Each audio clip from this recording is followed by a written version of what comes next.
혁신당의 조국!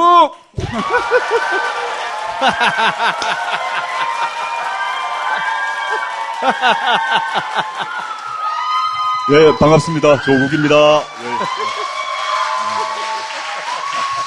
살 빠지셨죠? 한 3kg 빠진 것 같습니다. 네, 회복 중입니다. 신장식 당선자가 지난주에 나와가지고 내 체력이 딸려서 못 따라다니겠다고.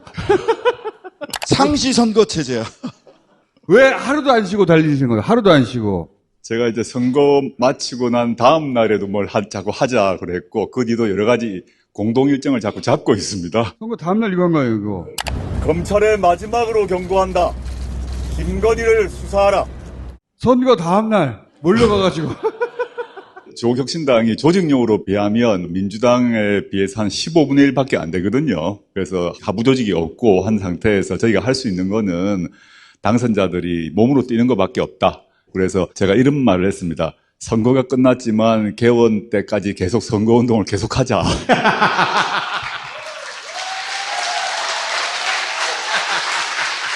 당선자분들이 조금 힘들어하신 것 같긴 합니다. 신장식 당선자다. 자기 너무 힘들다고. 자, 지난번에 조국혁신당 당선자들 모시고 얘기하다 보니까 법사위 경쟁한다고. 왜냐면 신장식, 황운하, 박은정, 조국 모두 법사위에 어울리는데, 근데 황운하 원내대표가 결정됐단 말이에요. 이런 건 원내대표의 소관이거든요. 조국 대표 법사위 갑니까? 아니면 밀렸습니까? 일단 각 당선인들이 황운하 대표에게 1, 2, 3순위를 적어서 제출을 했습니다. 그러니까. 원내대표한테 말씀드린 게 제가 당대표니까 제가 양보는 하겠다. 밀렸구나. 네.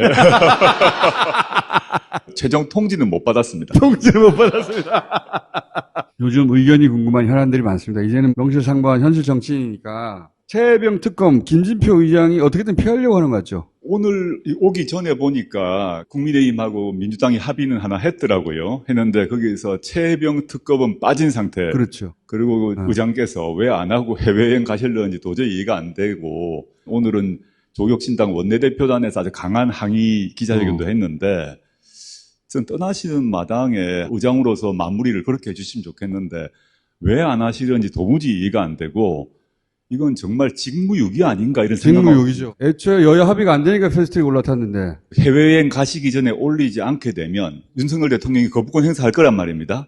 행사에서 돌아오면 다시 올려야 되는데 이걸 못하게 됩니다. 시간이 안 돼요. 시간이 안 돼요. 5월 2일 날 하루에 안 올리면 사실은 21대 국회 내에서는 안 된다는 얘기인데. 그렇죠. 그러면 다시 이 과정을 다 거쳐야 되거든. 다 거쳐서 22대에 다 새로 해야 되는 게 있고, 두 번째는 지금 그 법률적으로 보게 되면 이 통신 기록이 매우 중요합니다. 이시원 그 공직기강 비서관이 국방부 관리관과 통화했다는 게 나왔는데 아직 확인되지는 않고 있습니다만 통신 기록 보존 기간이 있는데 22국회가 개원되고 나면 그 기간이 지나버립니다. 지금 공수처가 그 기록을 확보했는지를 확인할 수가 없습니다. 만약에 못했다고 한다면 특검이 해야 되는데 지금 발동해서 통신 기록이 삭제되지 않도록 미리 확보를 해야 되는데 이 의장께서 왜 이러시는지 되게 답답하다. 아직도 답답하다 정도로 표현하시네요.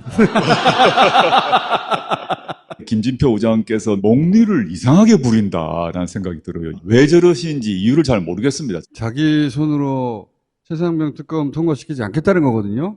그런 거죠. 정치적 의미는 딱 그거 하나밖에 없단 말이죠. 근데 누구를 위해서? 누구를 위해서? 시발. 자, 그러면 차기 국회의장 누가 적임자라고 보십니까? 저는 뭐 특정 이름 얘기하면 다른 분과 원수될 것 같습니다만은 김진표 의장과는 정반대로 행동할 분이 필요하다 생각합니다.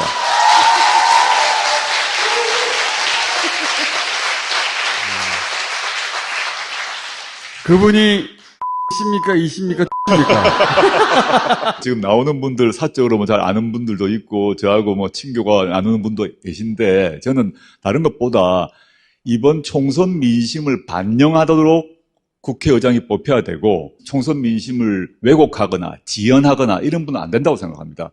총선 민심의 핵심은 윤석열 정권을 심판하겠다는 것이 분명해졌고 국민들이 요구했던 것을 법안을 통해서 관철해야 되는데 국회의장께서 병목처럼 쥐고 있으면서 안 놔준다는 얘기는 총선 민심에 반하는 거죠. 그렇죠. 네, 그래서 총선 민심에 충실히 따르고 집행할 분이 의장이 돼야 되는 거 아닌가? 그분이 조 씨예요, 우 씨예요.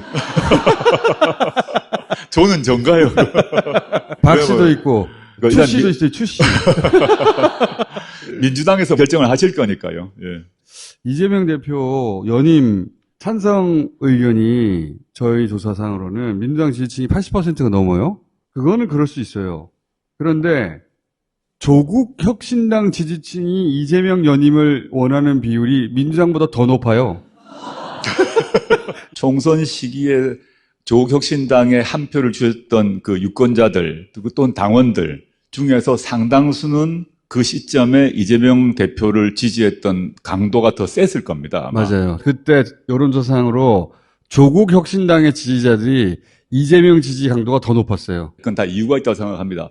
즉 소속 당적과 관계없이 시대 정신이 뭔가에 대한 판단을 하셨던 것 같고, 그런데 그 문제는 제 생각으로는 이재명 대표가 오롯이 독자적으로 결정하실 것으로 보입니다. 그렇죠. 아무도 대신 결정해 줄 수 네, 없죠. 그 당원들이 지지한다, 유권자가 지지한다, 그대로 한다, 이런 선택일 수 있고, 다 지지하지만 나는 다른 선택을 한다. 둘 다 가능한 조건인 것 같고요. 그건 이 대표께서 현명하게 판단하지 않으실까? 연임하는 게 낫다고 보십니까? 그건 제가 말하면 안 될 것 같습니다. 속으로 짐작만 하고 있는데요. 저는 말을 공개적으로 해서는 안 될 것 같습니다. 제가 아는 이재명 대표님은 스타일이 매우 신중한 분입니다. 말을 잘 안 해요. 네, 말씀도 잘 안 하고 새기고 말은 많은데 다지고. 말을 잘 안 해요. 그래서 여러 가지 수를 다양하게 생각하고 난 뒤에 최종적으로 결정을 하는 스타일이고요. 저는 성격이 좀 급해서 먼저 말을 하는 스타일인 것 같습니다. 제일 먼저 말하잖아요. 그러니까 제가 쇠빙선이죠. 쇠빙선이 먼저 앞으로 나가는 거고 뒤에 항공모함 본지는 천천히 나오는 거고. 예전에는 대표님이 더 답답했어요. 그러네요. 두 분이 고량주 드셨다면서. 연태고량주 마셨고요. 가격 가지고 뭐 이상한 사람들이 이상한 얘기를 하던데. 앞으로 비싼 거 드세요. 연태고량주 강대표끼리 만났는데 비싼 거 먹어도 되지. 그리고 또 용량에 대한 얘기를 하는 사람도 있는데 250ml 각 1병 마셨습니다. 어떤 사람이 750을 각 마셨다라고 생각한 사람이 있는 것 같은데 고량주 750은 상당히 큽니다. 네. 250 각. 각 1병 마셨습니다. 그때 분위기 좋았습니까? 좋았겠지. 네. 정말 아주 좋았습니다. 그러니까. 아주 좋았고요. 두 분만 대표여야만 이해할 수 있는 것들이 있거든요. 사실 뭐 맨 처음에 이제 옛날 얘기부터 성남시장 시절, 뭐 제가 교수 시절 얘기도 했고, 그다음에 뭐 선거 과정에 있었던 에피소드도 얘기를 했고, 서로에 대한 뭐 덕담, 위로. 서로 예. 어떤 고통을 겪었는지 서로 또 아니까. 뭐 그 얘기도 사실 했죠. 지금도 저도 겪고 있고, 대표님도 겪고 있고, 또 김혜경 여사님도 겪고 있고, 이런 것들이 다 있기 때문에, 물론 주된 얘기는 이제 총선이 끝났기 때문에 향후에 과제가 있다. 특히 공통의 과제가 있지 않습니까? 법안이건 정책이건 빨리 소통해가지고 개원하면 확실하게 처리를 합시다. 이것이 이제 가장 중요한 주제인데, 고량주 맨 처음에 한 병만 마시려고 생각했어요. 가볍게 하시죠. 라고 하다가 250ml를 비웠는데 한 잔만 딱 남았어요.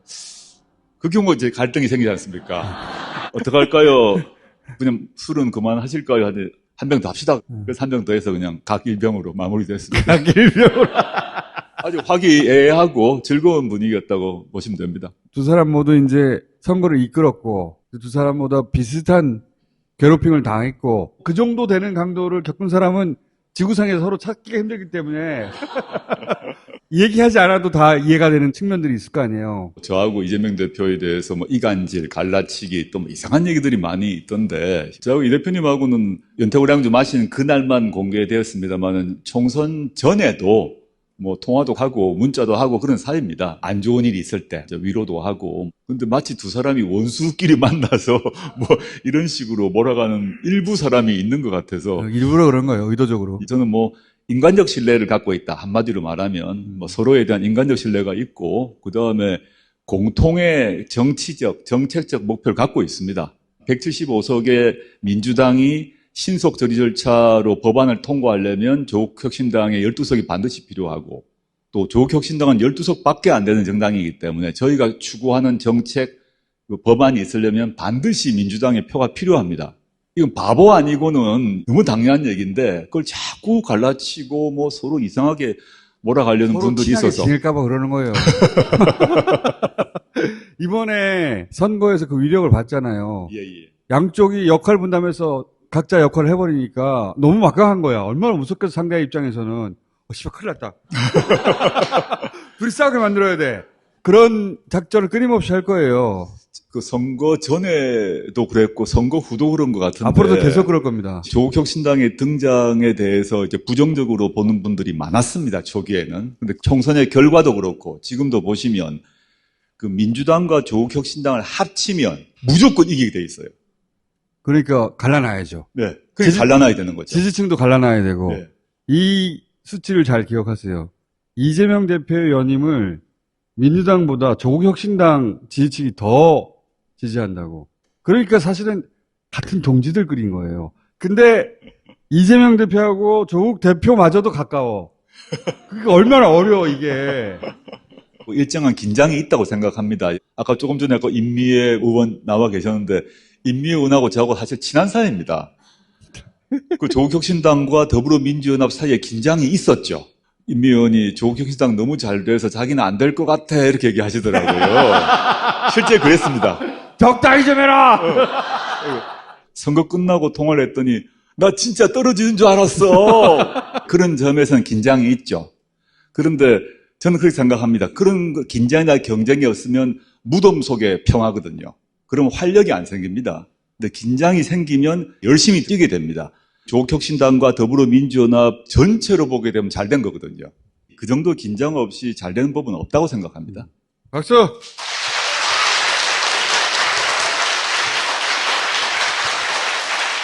한동훈 차기 당대표 국힘 지지층 70% 이상 원하는데 우리 조국 대표도 원합니까? 땡큐입니다. 이제 그 한동훈 전 비대위원장이 지방 일정이 있다는 이유로 한 번도 만나지 못했는데, 그럼 당대표가 되게 되면 이건 안 만날 수가 없습니다. 예를 들어서 8.15, 4.19, 현충원, 광복 뭐 등등에는 무조건 만나야 됩니다. 꼭 그 옆에 쓰세요. 네.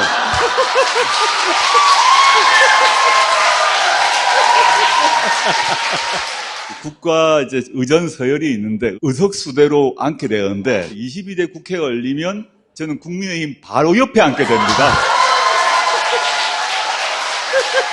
그래서 그 모습을 너무 기다리고 있습니다. 그리고 악수할 때 꼭 서서 악수하세요.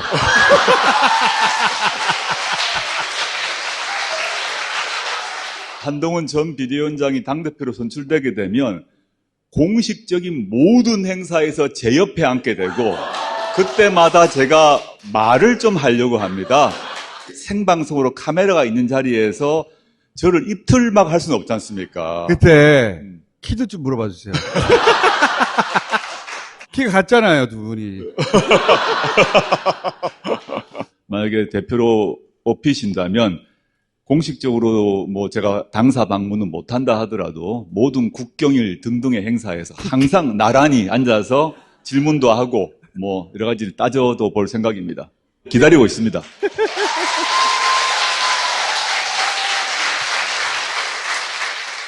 요즘 검찰 내부의 동요 같은 게 감지되는 건 없습니까?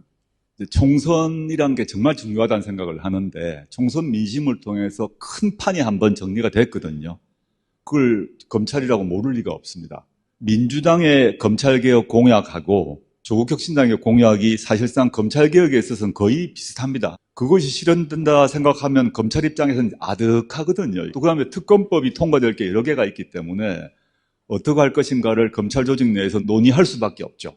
당장 검찰 내부의 현안은 뭐냐 하면 용산 대통령실에 김건희 씨 소환장을 보낼 것인가 말 것인가입니다. 반반 정도입니까? 직급이 내려갈수록 보내단 쪽이 다수고 위로 올라가면 신중하자는 입장으로 되어 있는 것 같고 검사장급 내에서도 소환장 보내야 된다라는 입장이 상당하게 생긴 것 같습니다. 안 그러면 현 정권과 함께 검찰이 순장조가 되는 거거든요. 검찰은 그 뒤에도 이어져야 되니까 살 길을 찾아야 된단 말이죠. 지금 주목해야 될 게 서울중앙지검장이 2년째 하고 있는데 곧 교체가 돼야 됩니다. 2년이 넘었는데 교체를 못하고 있습니다. 8월에 검찰총장 임기가 끝납니다. 곧 새로운 사람을 데리고 와야 됩니다. 한동훈 빠지고 박성재 법무부 장관이 왔습니다. 법무부 장관이 검찰 전체에 대한 인사권을 갖습니다. 근데 법무부 장관이 새로 왔는데 가장 핵심적인 인사 이 두 가지 문제가 지금 처리되지 못하고 있습니다. 이미 5월입니다. 그리고 인사청문회 생각하면 벌써 지금 검찰총장 후보를 검증을 이미 하고 있을 겁니다. 동시에 중요한 거는 서울중앙지검장인데 이걸 지금 해결을 못하고 있어요. 왜냐하면 김건희 건이 거기 있거든요. 그렇죠. 다음 중앙지검장이 오는데 이 사람이 어떻게 할지를 모르겠는 거죠. 용산 입장에서 너무 불안한 겁니다. 그렇지. 잘못 앉혔다가는 이제 앉혀놓고 뺄 수는 없어요. 제가 잘 하겠습니다 그랬다가 서울지검장 되고 왔는데 소환장 날려버리면, 왜냐하면 윤석열, 한동훈 두 사람이 했던 방식으로 똑같이 되치기를 할 수 있거든요. 자기가 총장이 되기 전까지는 이렇게 머리 숙이고 검찰개혁 하겠다고 했다가 되고 난 뒤에 문재인 정부 총공격에 나섰거든요. 그러면 자기가 앉힐 그 사람이 내가 힘 떨어졌다고 민심을 잃었다고 칼질할지 모른다는 그 불안감이 저는 윤석열 대통령과 김건희 씨 두 사람 마음속 깊이, 아주 깊이 있다고 생각합니다. 그럴 것 같아요. 한동훈 전 위원장하고 윤석열 대통령도 틀어졌다는데 확고히 틀어진 것 같습니다. 예.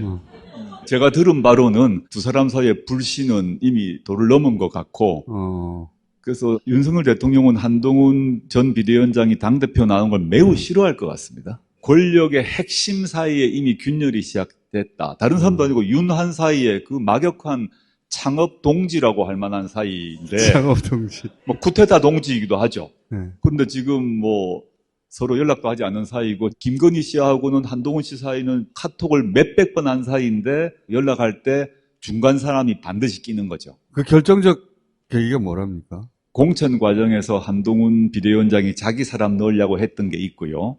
김경률 씨가 나서서 김건희 건 정리하자. 거기서부터 시작됐고. 그때부터 윤석열뿐만 아니라 김건희 씨도 격분했겠죠. 그 뒤로 여러 가지 과정에서 하나하나 부딪히면서 그 화해가 불가능한 상태로 간 것 같습니다. 자세히 하시네요. 옛날에 이제 관직에도 좀 있었고, 또 지금 작은 정당이지만 대표를 하다 보니까 여기저기 사람들이 얘기를 해주는 것 같습니다. 자, 관직 얘기하셨으니까 청와대 민정수석 경력자로, 그리고 본인이 아는 윤석열 대통령의 특징과 결부지어서 이번에 영수회담 어떻게 보셨어요? 이재명 대표는 총선 민심을 수렴해서 열 몇 가지를 15분 동안 쫙 다 얘기한 거 아닙니까? 아주 잘했다고 저는 생각하고, 윤석열 대통령의 표정이 좀 특이했다. 안 그래도 그 얘기하고 있는데, 좀 끄떡끄떡 이거. 이렇게 머리를 끄떡끄떡 하는데, 사실 지난 2년은 정치는 실종되고 지배와 통치만 있었다라는 그런 평가가 많습니다. 특히 어렵게 통과된 법안들에 대해서 우리 민주당 입장에서 보면 과도한 거부권 행사, 또 입법권을 침해하는 시행령 통치, 인사청문회 무력화 같은 이런 조치들은 민주공화국의 양대 기둥이라고 할 상권 분립, 그리고 법치주의를 위협하는 일일 수도 있습니다. 국민의 생명과 안전을 지키는 것이 국가의 제1 책무입니다. 국가가 곧 국민입니다. 159명의 국민이 영문도 모른 채 죽어갔던 이태원 참사나 또 최혜병 순직 사건의 진상을 밝혀 그 책임을 묻고 또 재발 방지 대책을 강구하는 것은 국가의 가장 큰 책임이라고 생각합니다. 최혜병 특검법이나 또 이태원 참사 특별법을 적극적으로 수용해 주실 것을 요청드립니다. 그리고 이번 기회에 국정 운영에 큰 부담이 되고 있는 가족 등 주변 인사들의 여러 의혹들도 정리하고 넘어가시면 좋겠다는 생각입니다. 이분이 이재명 대표의 말을 정확히 이해하고 있는 것인가? 너무 표정이 이상했어요, 저는. 어떻게 이상했습니까? 제가 관찰했던 그 윤석열 대통령의 버릇은 머리를 도리도리 하는 거였습니다. 이거 아닙니까? 근데 이재명 대표가 말하는 그 한 15분 동안 한 번도 도리도리를 안 하더라고요. 가만히 있거나 이렇게 하더라고요. 아래 위로 맞아. 긴장했구나. 아주 긴장한 상태다라는 느낌이 들었고, 아예 그 말 안 들었을 가능성도 있습니다. 너무 듣기 싫으니까 막 다른 생각할 수 있습니다. 다른 생각. 네. 너무 부담되니까 부담되는 말, 뭐 독재로 가고 있다. 안 뭐 돼요. 막. 네, 그런 거죠. 이재명 대표가 독재로 가고 있다, 또 특검법 얘기하고 가족 비리 얘기하니까 그때 심리적으로 두 가지 해결 방식이 나는 이거 아니야. 나하고 관계없는 얘기야. 머리를 끄덕끄덕 하는 게 이재명 대표의 말 말고 무슨 다른 생각. 이거 마치고 식사 뭐 해야지. 맛있는 거. 이 부담되는 자리 끝나고 나면 맛있는 만찬이 있지. 그 생각하면서 끄떡했을 수가 있고, 물론 모릅니다, 저는. 그게 아니라 한다면 굳어진 거죠. 몸이 굳었다는 느낌이 들었어요. 그래서 자꾸 껌뻑껌뻑 눈을 껌뻑하면서 끄떡끄떡 하는데 아주 긴장했던지 둘 중에 하나가 아닌가. 아니, 저는 원래는 도달해야 될 지점에 도달하지 않았다, 말이. 그렇게 생각했는데, 그게 아니라, 육회. 사실 이재명 대표가 한 말을 하나하나 들어보게 되면 엄청나게 강한 얘기를 그렇죠. 예의 바르게 한 당신 거고. 독재자요. 그러니까 독재자다. 가족 똑바로 해라. 뭐 사과하시고, 부인 감옥에 보내시오. 이런 네. 얘기거든요. 차분하게 얘기했지만 정말 강한 얘기를 한 거거든요. 이 정부의 비판적인 방송에 대해서 중징계가 계속 이어지고 있고, 혹시 말 한마디 잘못했다 이거 잡혀가는 거 아닐까? 이런 걱정들을 하는 그런 세상이 됐습니다. 스웨덴 연구기관이 독재화가 진행 중이다, 이런 연구 결과를 발표하기도 합니다. 그 상황을 받아들이는 방법이 저는 아까 두 가지였을 수 있다. 이게 정상적인 대통령이고, 이게 도달했으면 듣고 있다가, 버럭 화를 내지 못하더라도, 그 스웨덴 보고서 한번 같이 볼까요? 라고 되친다든가. 그렇죠. 반응을 해야 되는 거예요. 저도 따로 생각이 있으니까, 그 대목에 대해서는 비공개 때 자세히 논하기로 하시죠. 이렇게 해야지. 자기 지지층이 다 보고 있는데, 독재자요, 그러는데, 당신 독재자요, 이게 뭐냐고, 이게. 저는 그 보수 지지층이 되게 실망했을 것 같습니다. 엄청나게. 이재명 대표가 그런 말을 하면 우리 뭐 총수 말대로 그거는 다음에 하시죠. 비공개 때 하시죠. 라거나 저도 할 말을 주십시오. 라거나 그렇죠. 그렇지 않고 얘기하는 걸 가만 듣고 있는데 그 말은 행복한 생각을 했거나 안 그러면 어떻게 대처해야 될지를 모르는 겁니다. 항상 본인이 교실을 하고 혼을 내고 그럼 사람들이 받아 적고 떨고 검사 같은 경우 그런 거죠. 혼내고 잡아넣겠다 그러고 그러면 상대방이 덤벼들지는 못하죠. 그런데 그렇지 않은 상황에서 직면을 한 겁니다. 이재명 대표가 자기한테 직공을 하고 있지 않습니까? 이 상황에서 어떻게 해야 될지를 모르는 상황. 그러니까 가만히 있는 거죠. 즉 행복한 생각을 했거나 안 그러면 그 상황에 대한 대처법을 아예 모르거나. 국민의힘 지지층의 입장에서 보자면 야당 대표한테 꾸지람을 듣고 있는 거거든요. 그런 셈이죠. 우리 대통령이 꾸지람을 듣고 있는 거라고. 다소곳이 머리를 끄덕이면서. 그렇지.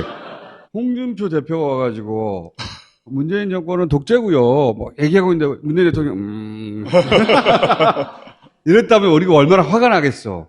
그래서 윤석열 정권의 운명은 어떻게 전망하십니까?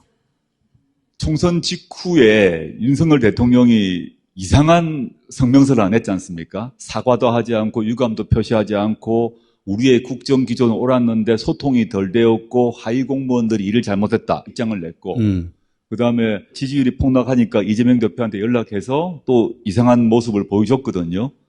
이런 국정 기조가 유지된다면 저는 감히 말씀드리건대 조국혁신당이 선거 기간 동안에 얘기했던 조기 종식을 자초할 것이다 봅니다.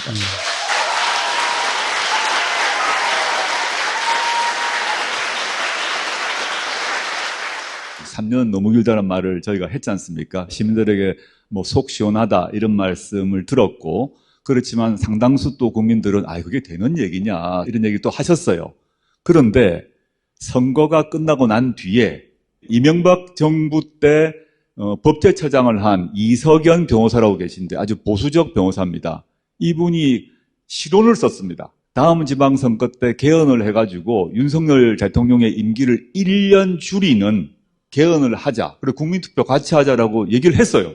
이재명 대표나 조국이 한 얘기가 아닙니다. 선거가 끝나고 난 뒤에 보수 진영에서 3년 가다가는 큰일 났겠다는 생각을 자기들이 한 겁니다.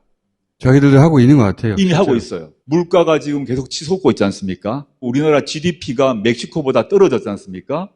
역사상 지금 뭐 최초의 일이라고 저는 알고 있는데 환율 오르고 있고 무역 수지 엉망이고 GDP 떨어지고 물가 오르고 코로나19 때보다 자영업자들의 그 폐업률이 더 높아졌어요. 국정은 엉망으로 하고 민생은 나빠지는 게 계속되면 이런 상태가 계속되다가 어느 시점에 불꽃이 튀는 일이 발생할 수 있거든요. 모든 국민들이 격분하고 보수 진영에서는 이러다가는 우리 전체가 망하겠다 하는 그 순간 그게 언제 어떻게 올지 우리는 모릅니다. 제가 뭐 점쟁이도 아니고 하기 때문에 예언할 수는 없고 이 현재 기조가 유지된다면 심각해질 수 있다고 저는 생각합니다. 이미 징조가 보수 진영에서 나왔다는 점에서 심각하다는 겁니다. 그런데 이제 본인은 대법 확정되면 2년 실형이란 말이지, 2년 실형. 그리고 5년간 피선거권 박탈이에요. 대법이 만약에 실형을 확정한다면 정치적으로 아주 절묘한 시기에 하지 않을까. 대법관이 지금 정경심 교수 4년 때린 그 양반 아닙니까? 예, 예. 조국 대표한테 우호적일 리가 없는. 근데 그 이후에도 계속 정치를 하신다고 최근에 얘기를 하신 거죠. 대법원이 어떻게 판결 날지는 모르는 일인데, 그래서 제가 제 주변에 창당을 같이 하자고 했던 뭐 친구, 동지들에게도 그랬습니다.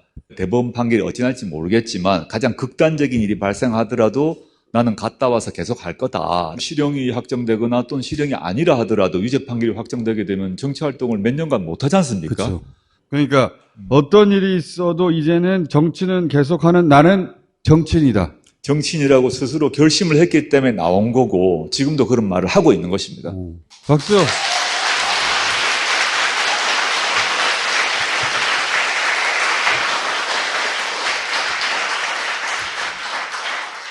제가 돌아갈 다리를 다 이미 불태웠죠. 잃을 게 별로 없습니다. 그러면 7년이에요. 무려. 만약에 2년에다가 5년 더 하면 다음 정부 때 사면 복권 해주겠죠?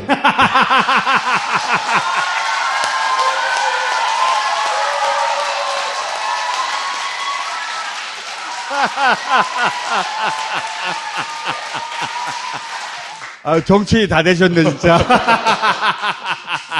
국민 통합 차원에서 뭐 해줄 거라 생각하고요. 안 해주면 뭐 말고. 저쪽에서 되면 절대 안 해줄 것이고 이재명 대표가 되면 하겠죠. 네. 그러니까 이재명 대표하고 사이좋게 지내셔야 돼요. 전 사실은 뭐 그 생각을 하지 않고 살고 있고요. 네. 그 매일매일 하루하루에 집중하고 살고 있습니다. 뭐 네. 대법원 판결이니 생각하면 마음이 산란해지기 때문에 현재에 당장 해야 될 일에 집중을 못 하게 됩니다. 막상 닥치면 닥친 대로 감당을 해야 되는 거죠. 생각해보니까 이재명 대표하고 조국 대표는 운명 공동체예요. 서로가 서로를 필요로 하고 서로 잘 돼야 돼. 그러니까 갈라치게 속으면 안 돼.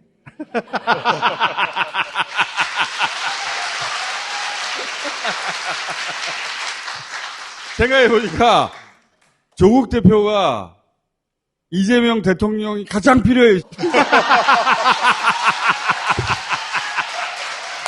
저 말은 총수가 제가 유죄 판결 받아서 감옥 가는 거를 원하고 있는 것 같아요, 지금. 그 파기환송 될 수도 있고, 네. 유죄 판결이 확정될 수도 있습니다. 아무도 모르는데, 저는 생각을 안 하려고 합니다. 그거는 저의 이제 변호인들이 열심히 지금 법리적 다툼을 하고 있고, 제가 그에 아예 관여를 안 하려고 그래요. 하게 되면 법률가적 사고를 하게 되고 또 기록도 보게 돼서 이제부터는 기록도 안 보겠다라고 하고 전 정치 영역으로만 집중하고 있고요. 그거는 잘하신 거고. 아예 안 보고 있습니다.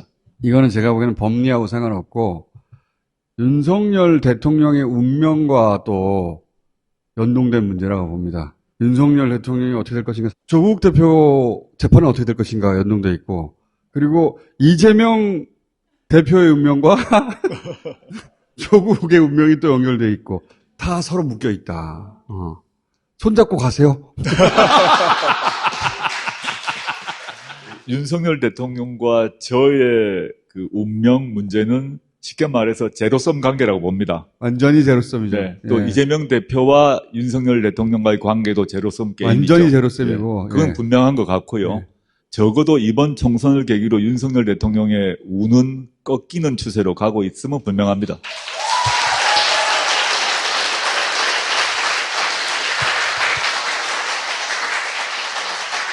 그리고 이재명 조국은 1+1이네.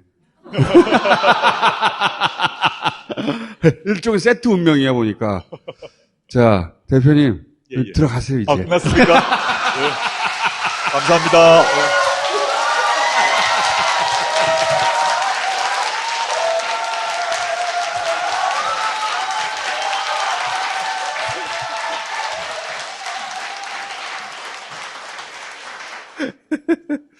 참 인사를 잘해.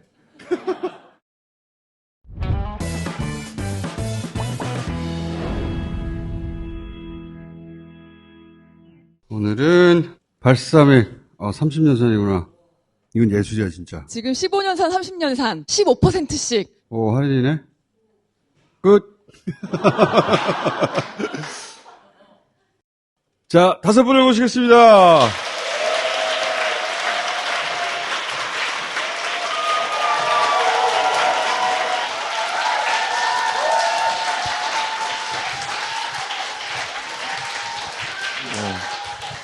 왜 이렇게 많아, 오늘은? 조국 다들 대표 기분이 왔잖아. 굉장히 좋으신가 봐요. 왜 아직 안 가셨어요? 네. 가정의 불화가 심한 거지.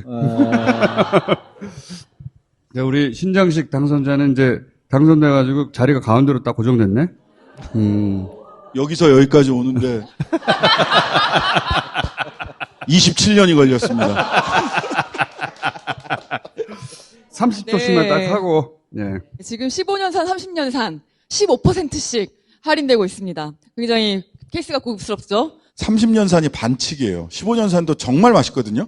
근데 30년 산을 먹고 나면 15년 산이 그러니까. 반칙이야. 30년 산은. 여러분이 알고 계시는 발사믹의 느낌인데 고급스러운 걸 찾으시면 15년산을 가시면 되고요. 발사믹 느낌이 아니에요. 아예 30년산은. 이 발사믹이 점도가요. 발사믹이 원래 액체잖아요. 끈적끈적하게 근데 이거는 떨어지는. 그냥 액체라고만 볼 수는 없어요. 점도가 있고 굉장히 감칠맛이 정말 폭발합니다. 30년과 15년 산을 섞어버렸어. 아, 참나. 진짜요? 다 30년 산. 22.5년 산 되는 거예요. 진짜 15년 산도 충분히 맛있는데 정말로. 30년 산은 어떻겠어요? 어떻겠어? 너무 궁금하죠? 궁금하죠? 잡숴봐.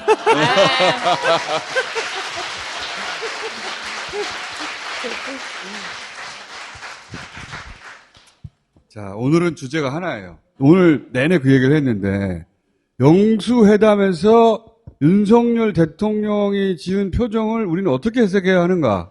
우리 대한민국에 대해서 스웨덴 연구기관이 독재화가 진행 중이다. 이런 연구 결과를 발표하기도 합니다.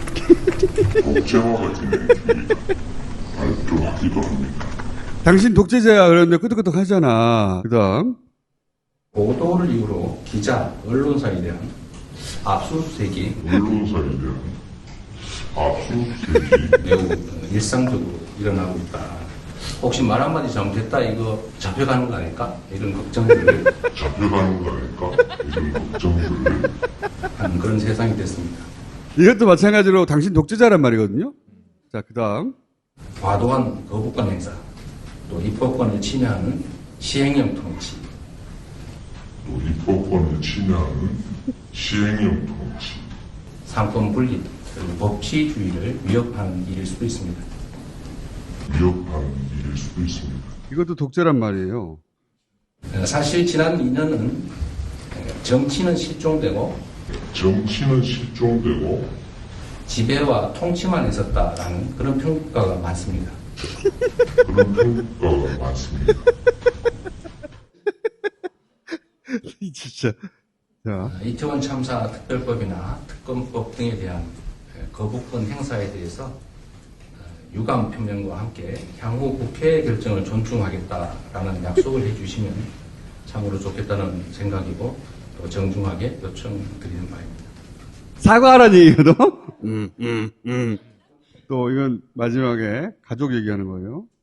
그리고 이번 기회에 국정 운영에 큰 부담이 되고 있는 가족 등 주변 인사들의 여러 의혹들도 정리하고 넘어가시면 좋겠다는 생각입니다.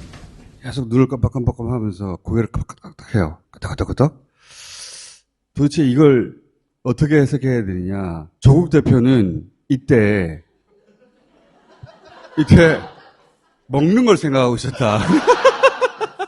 진성준 의원은 내 이상 무슨 말인지는 알겠어 라고 한 거 아닐까? 그리고 저의 가설은 뭐냐면 듣지 않겠어. 이게 아니고 들리지 않는 게 아닐까? 듣지 않겠다는 거는 의지 아니에요. 의지. 듣지 않을 거야. 네가 뭐라고 하든 간에. 근데 들리지 않는 건 상태거든요. 어떤 상태에 도달한 거 아닐까? 어떤 메디칼 상태? 근데 만나서 사진을 찍는다, 경청했다, 시작했다. 이게 오직 목표였던 거잖아요. 그건 알겠어요, 나도. 네. 감독의 디렉션이 있었는데 그거를 발연기를 한 거예요.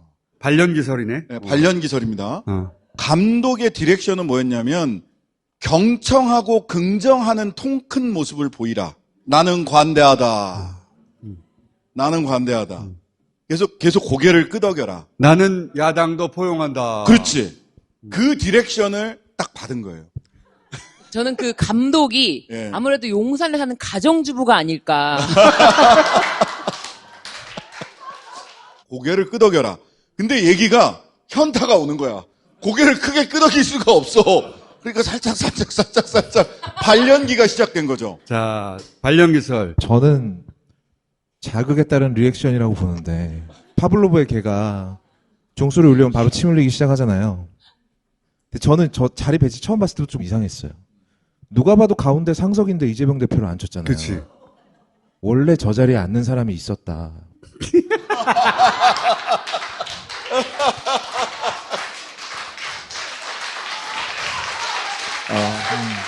원래 저 자리에 누군가 앉아서 이야기를 시작하면 대통령은 자동적으로 오늘 저녁에 뭐 먹을까를 생각을 하시는 거지. 여기는 이제 몸에 습관이 배가지고 네. 그 자리에 앉으면 자동으로 이렇게 된다는. 그렇죠. 아니 무슨 뭐 자동차 그 대시보드에 있는 그거야? 계속 고개 끄덕끄덕 하는 애. 아, 그리고 그 앞에 모든 건 다 습관인데 마지막에 고개 끄덕이신 건 전 진심이라고 봐요. 뭐 부인? 가족과 관련해서 뭐 이런 거 할 때는 아 나도 원해? 내 말이 그 말이야. 막 이러지 내 않- 말이 그 말이야. 제발 네가 잡아가지고. 안드로메다설.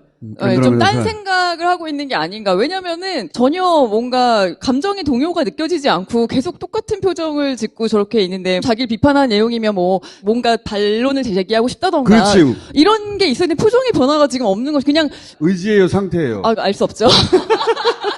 분명한 거는 고개를 끄덕이라는 디렉션이 있었다니까. 나는 관대하다를 보여주라고 했는데 연기가 안 되는 겁니다, 지금. 현타가 막 와가지고. 세상에서 제일 짜친 변명 중에 하나가 흡신 두들겨 맞은 다음에 예상했던 대로 주먹이 들어왔다고. 그렇지. 알았으면 피해야지. 그리고 이렇게 눈을 자주 깜빡이는 건 이거 만국 공통 아닙니까? 졸린 상태 아닌가요? 거짓말을 하거나 불안한 상태일 때 눈을 자주 깜빡인다고 하죠. 기본적으로 여기가 싫어 이거잖아요 지금. 명령이 들어왔다. 이미지 쇄신의 기회다. 이번에 잘 잡아야 된다. 이거 진짜 잘해. 예전에도 그런 거 있잖아요. 나가!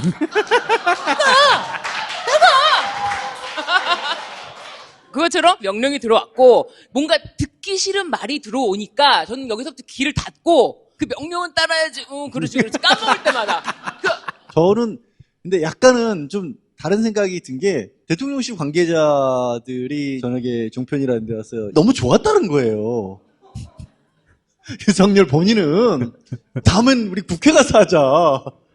라는 얘기를 했다라는 거죠. 안 들렸다니까. 안 들렸던 것 같아요. 들렸는데 참으면서 명령을 수행했다. 하나의 가설인데 내 가설은 인지의 어떤 영역에 도달한 다음에 판단이 일어나고 행동이 일어나야 되는데 도달이 안 돼서 거기까지. 그러니까 2년 만에 야당 대표 만나가지고 국민들 앞에서 진솔한 모습을 보여줄 생각은 아예 없었고 프레스 서비스로 사진 찍어주고 내 얘기해야 되니까 나는 그 얘기를 해야 되는데 갑자기 얘가 뭘 꺼냈더니 얘기를 하기 시작하네? 이분은 공백 상태였던 것 같아요. 근데 저는 정말 말도 안 되는 상황이 뭐냐면 나는 관대하다 이것만 보이면 된다고 생각을 했기 때문에 위치나 사진 찍는 그 자리, 각자의 자리, 사진은 어느 각도에서 찍어야 되고 이런 게 생각이 없는 겁니다. 동네 반상회도 이렇게 안 해. 반장님 먼저 얘기하잖아요. 원래 태극기하고 봉황 사이에 대통령이 앉아야 되는 거거든요. 그리고 카메라의 중앙에 앉아야 되고. 근데 이재명 대표가 가운데 앉아 있어. 그런 각도에서 사진은 못 찍게 하는 겁니다. 그렇지. 원래. 원래 의전이 대통령이 가운데 오거나 원하는 각도를 미리 정해서 거기서만 찍게 해요. 그 자리를 벗어나면 못 찍게 한다고. 그런데 이재명 대표가 정 가운데 오는 각도를 찍게 해준 거 아니야. 그것 자체가 말이 안 되는 거예요. 그거 자체가 말이 안 되는 거야. 그거는 대통령실에서도 습관이 좀 그렇게 들어있었던 게 아닌가. 아니, 우리가 봤던 본능적으로 막 사진에서는 늘 그랬잖아요. 찌찌뽕. 나도 지금 그 생각하고.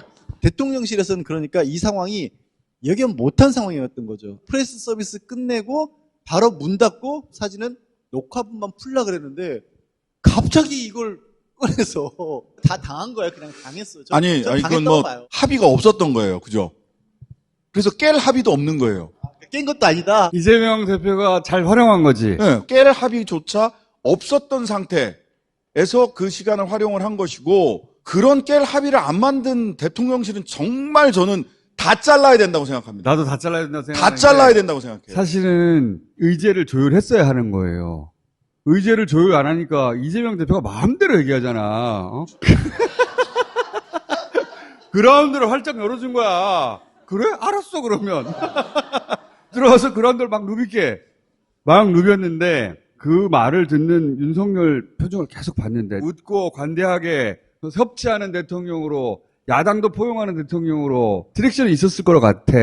근데 당신은 독재자야. 어? 그때도 웃으라는 디렉션은 없었을 거란 말이지. 대통령이잖아. 복도부 아저씨가 아니잖아. 어? 생중계가 되고 있잖아. 정치적으로 굉장히 중요한 상황이야.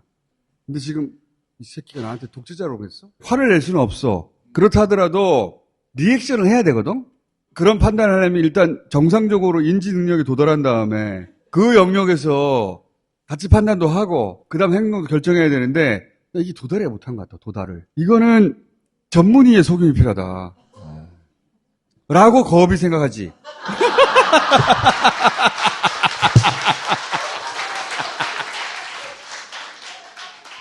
전 그렇게 생각하지 않습니다. 아니야, 아까 얘기하는 거 보니까 그렇게 생각하는 거더만. 그 다음에, 경청했다, 좋은 성과가 있었다, 어쩌고저쩌고, 이제 미리 짠 거예요. 그렇지. 이재명 대표가 뭐라고 얘기를 하든 우리는 그렇게 홍보를 하기로 작정을 했어요.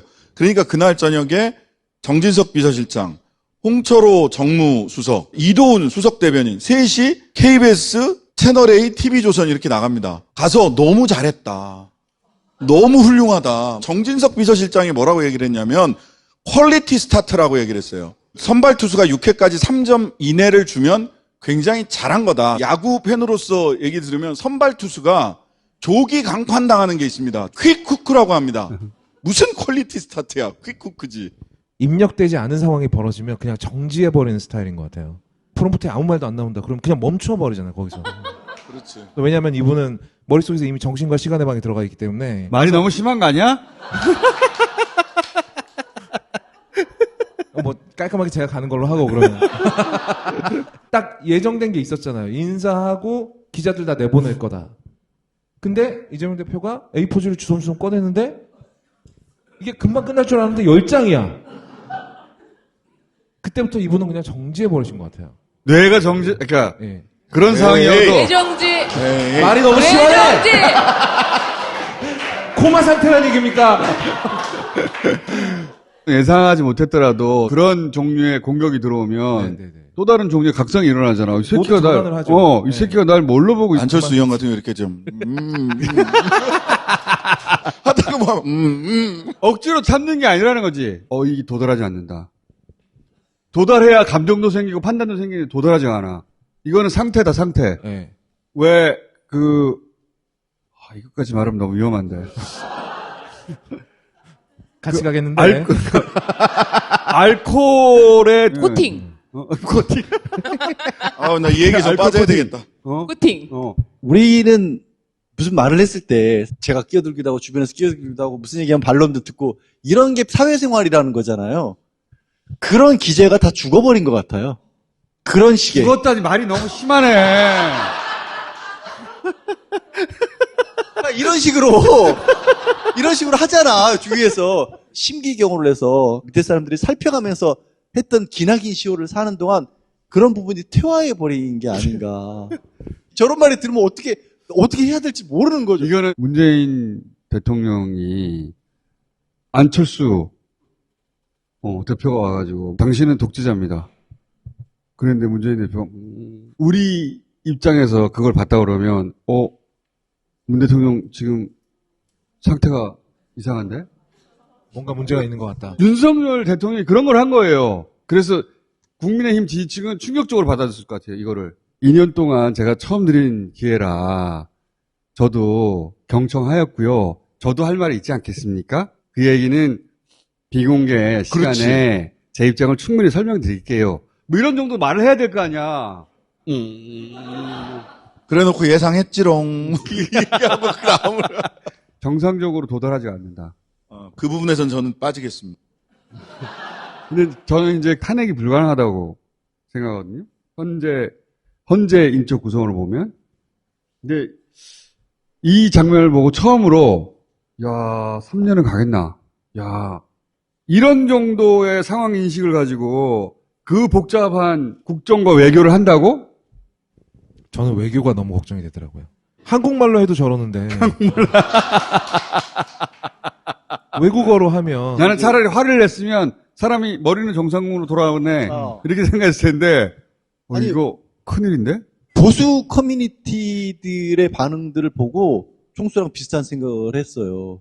걔들이 난리가 난 거예요. 이거 어떡하냐. 난리 나지. 걔들이 보기에도 이건 정말 이상한 거예요. 이걸 굉장히 치욕스럽게 받아들이는 반응이 당연하지. 이제 예를 드는데 일본 천황의 항복선언을 듣고 있는 일본 시민이 된 기분이래요. 그러니까 적절한 비유다. 예. 자기는 막 눈물이 흐른다는 거예요. 나는 걔네들 마음이 이해가. 완전 현타가 오기지. 그 대선 토론 때는 그래도 막 이거 보세요, 막 이런 얘기는 했잖아요. 그렇지. 네. 그게 정상적이거든. 책상 한번 탁 쳤다든가. 그런 액션이라도 있었다면, 나는 정상으로 봤을 거예요. 갑자기 디렉터 소리도 솔깃해지는데 왜냐면 어느 정도 굉장히 강압이 돼 있지 않았으면 강압. 좀 짓누르가 아니, 있어서 요즘에 관저에 머무는 시간이 많아서 이런 이야기도 보도가 되고 있잖아요. 관저에 머무는 시간이 많기 때문에 그만큼 강하게 들어온다. 강하게 억압이 돼 있다. 윌 스미스가 아카데미 시상식에서 뺨 때린 사건 아시죠? 아카데미 시상식에서 네. 코미디언이 윌 스미스 부인을 놓고 농담을 했어요. 아주 가벼운 농담이었어요. 농담을 했는데 윌 스미스가 나와가지고 정색을 하고 뺨을 때렸지. 뺨을 때려버렸단 말이야. 진지하게 뺨을 때려버렸죠. 진짜 세게 때렸거든요. 세게 때렸죠. 그 농담 처음 나올 때 윌 스미스가 같이 웃고 있었어요. 원래 헐리우드 스타들은 자기네들을 디스해도 웃습니다. 그게 쇼의 일부인데 윌 스미스가 같이 즐겁게 웃다가 자기 와이프 쪽을 딱 봤는데 와이프가 안 웃고 있는 거야. 그때 윌 스미스 표정이 싹 변해요. 조벅조벅 걸어 올라가더니 뺨을 팍 친 거예요. 생방송 중에. 생방송 중에. 부인에 의해 정신적으로 지배받고 있었다?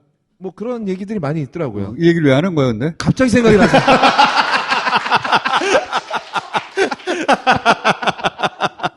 아니, 그런데 그런 정도면은 이 가족 얘기 꺼냈을 때 뭔가 표정의 변화가 있어야 그렇지. 되는 거 아닌가요? 그래서 발연기라는 거죠.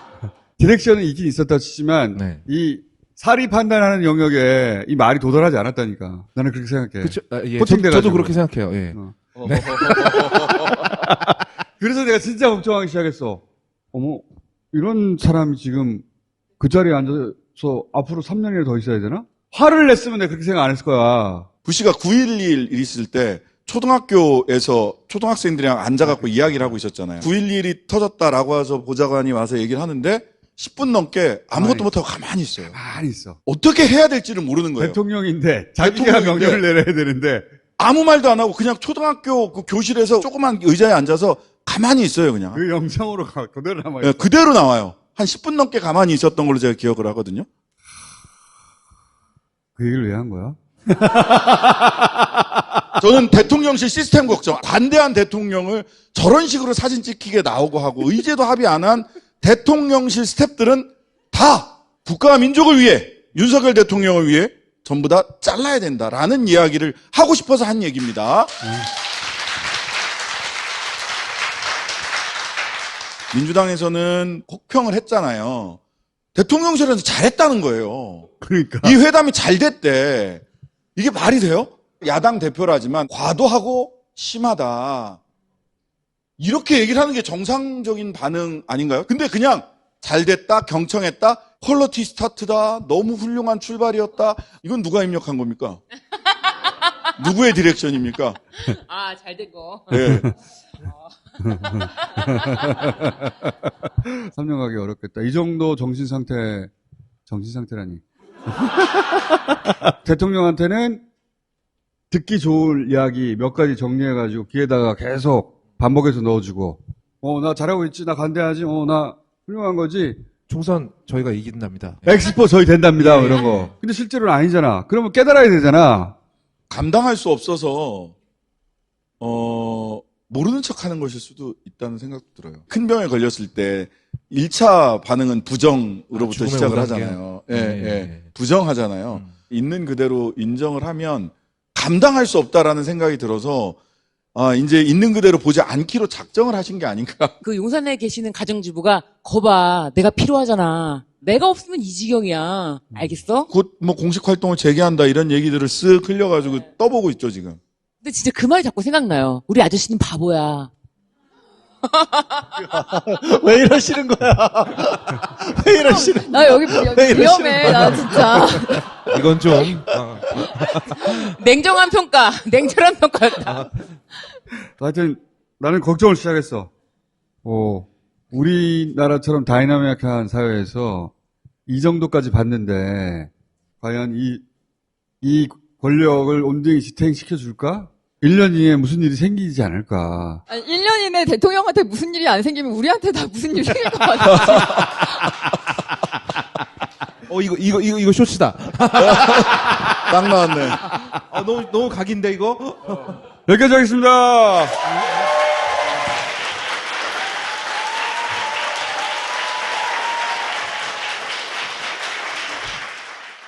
무슨 일이 벌어질지 모르는 거예요. 우리나라처럼 다이나믹한 곳에선. 혼란스러운 시대에는 이렇게 딱 붙잡고 갈 앵커가 필요하거든요, 기준이. 지금은 이재명 시대입니다.